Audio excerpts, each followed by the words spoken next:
وما أفاء الله على رسوله منهم فما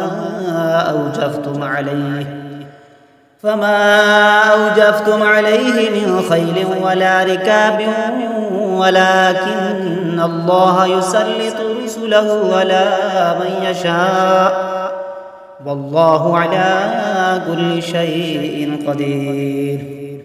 ما أفاء الله على رسوله من أهل القرى فلله وللرسول ولذي القربى واليتامى والمساكين وابن السبيل كي لا يكون دولة بين الأغنياء منكم وما آتاكم الرسول فخذوه وما نهاكم عنه فانتهوا واتقوا الله إن الله شديد العقاب. للفقراء المهاجرين الذين أخرجوا من ديارهم وأموالهم يبتغون فضلا من الله ورضوانا وينصرون الله ورسوله أولئك هم الصادقون. والذين تبوأوا الدار والإيمان من قبلهم يحبون من هاجر إليهم ولا يجدون في صدورهم حاجة مما أوتوا ويؤثرون على أنفسهم ولو كان بهم خصاصة ومن يوق شح نفسه فأولئك هم المفلحون. والذين جاءوا من بعدهم يقولون ربنا اغفر لنا ولإخواننا الذين سبقونا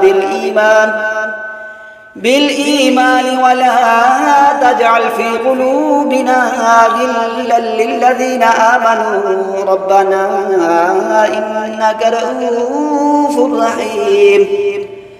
ألم تر إلى الذين نافقوا يقولون لإخوانهم الذين كفروا من أهل الكتاب لئن أخرجتم لنخرجن معكم ولا نطيع فيكم أحدا أبدا وإن قتلتم لننصرنكم والله يشهد إنهم لكاذبون. لئن أخرجوا لا يخرجون معهم ولئن قتلوا لا ينصرونهم ولئن نصروهم ليولن الأدبار ثم لا ينصرون. لأنتم أشد رهبة في صدورهم من الله ذلك بأنهم قوم لا يفقهون. لا يقاتلونكم جميعا إلا في قرى محصنة أو من وراء جدر بأسهم بينهم شديد تحسبهم جميعا وقلوبهم شتى ذلك بأنهم قوم لا يعقلون. كمثل الذين من قبلهم قريبا ذاقوا وبال أمرهم ولهم عذاب أليم.